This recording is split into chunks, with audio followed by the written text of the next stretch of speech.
thanks for joining me today.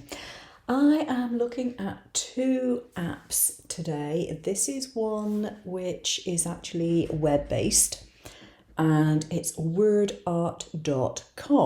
Now, you've probably come across this sort of thing before, and perhaps you thought about how it's done but weren't quite sure, or maybe you thought you had to buy an app to do it. It can be quite nice for making an element for your cards or your scrapbooking or whatever else you're doing craft-wise. I was looking at how to do this. I found an iPad app which I paid for and downloaded, which was only like 99 cents, and I will show you that one afterwards. But this is an online way of doing it. You can still save your files in this without paying.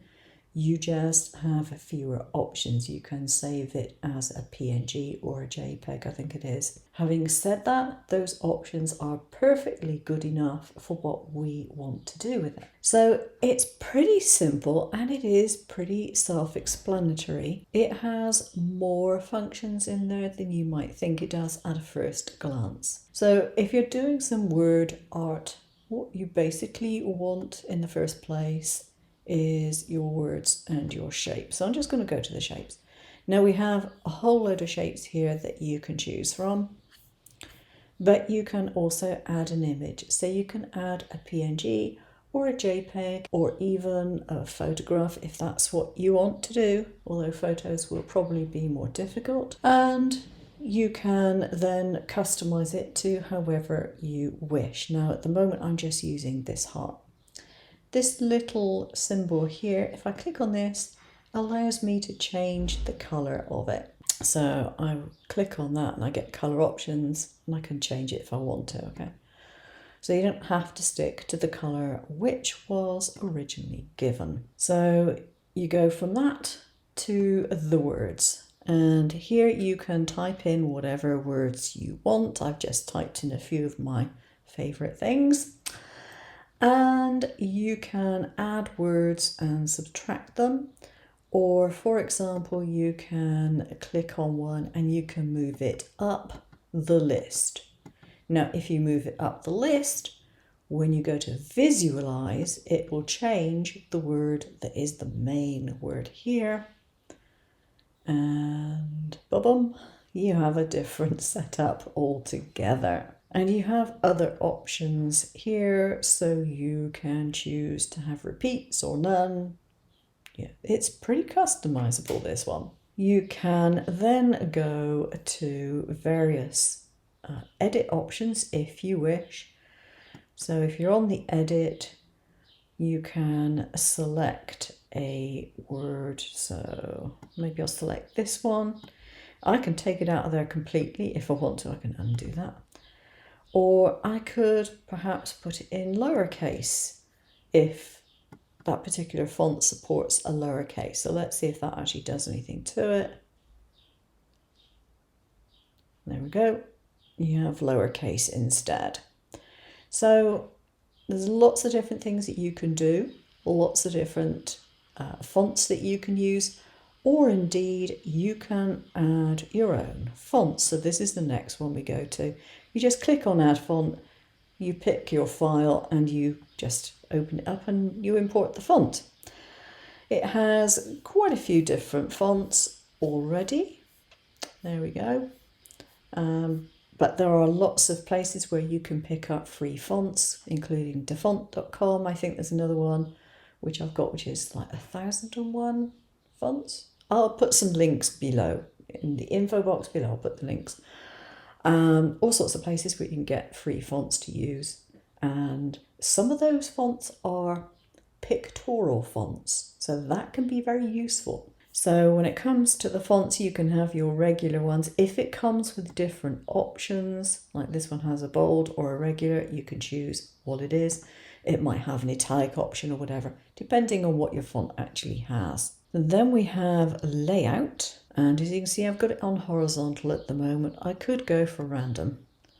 And then if I go to visualize, it's going to change it for me. Doesn't take very long to do it. And that's the random one. And you can change the words amount. put this slider up or down, you can keep as is, and you can increase, decrease density and so on and so forth. And regarding the style, you can keep the background color or you can have it on transparent, which is what I've got.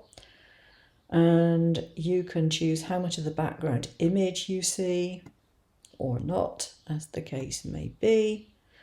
Animation I've not looked at, not yet.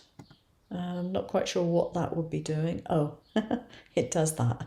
There we go. Fair enough. Put that back to edit. So when it comes to saving, you click on save up here and it is saved in the actual app itself, or you can download. Now this is what I was talking about earlier when I said you have a standard PNG or a JPEG. If you choose the high definition ones, you have to go for a paid version, a subscription or whatever.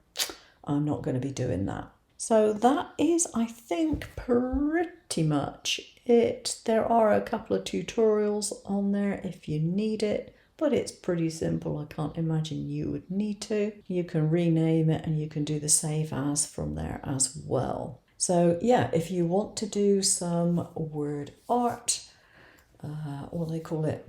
Word clouds, cloud tags, tag clouds, whatever.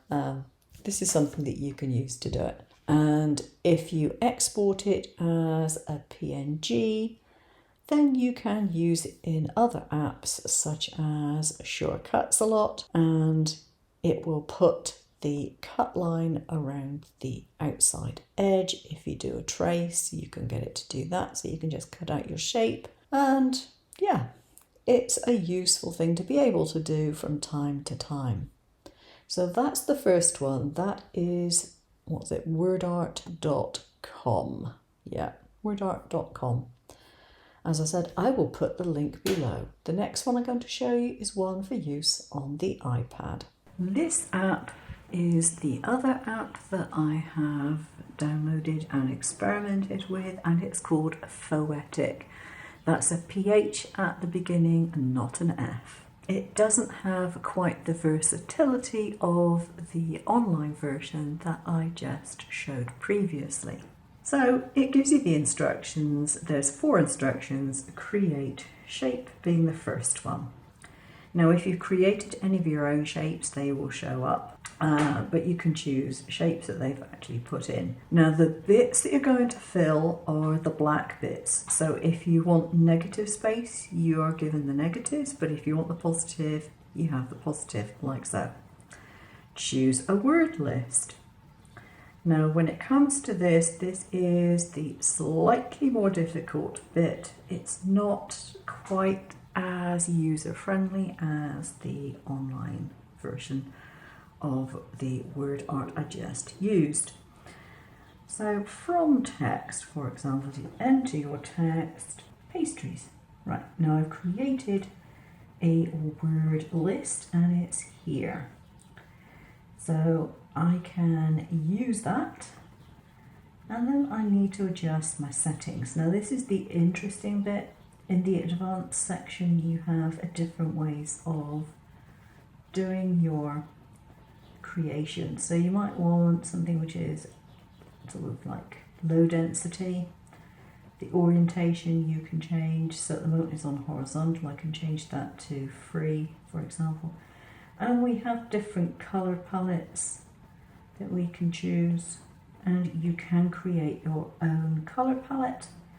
You tap on that and you can go for the foreground colours, for example, and use this and you just add some more colours.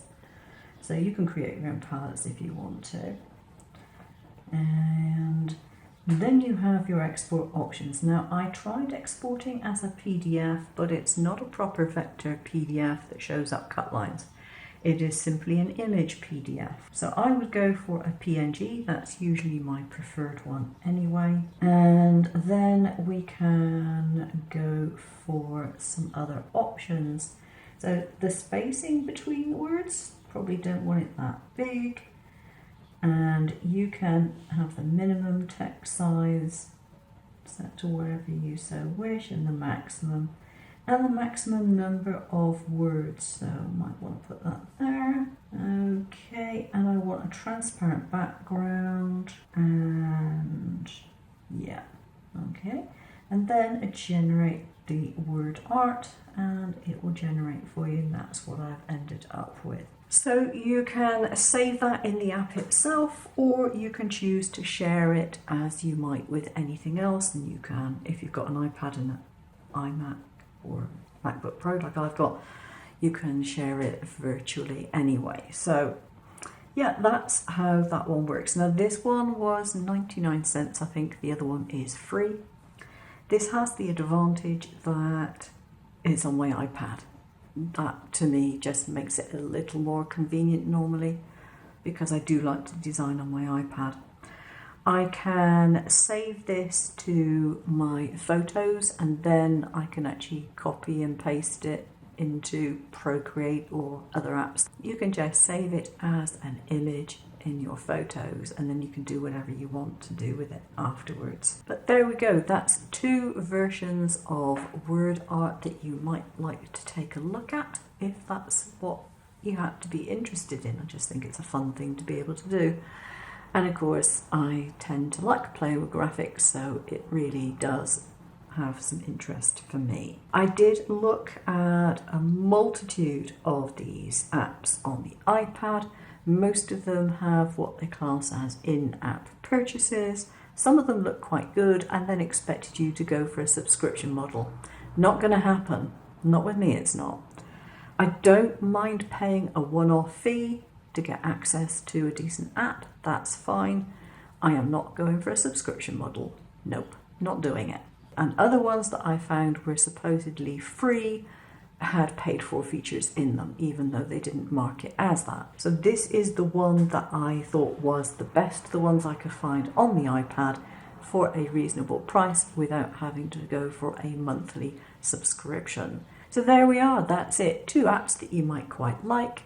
I will see you again soon. Take care now.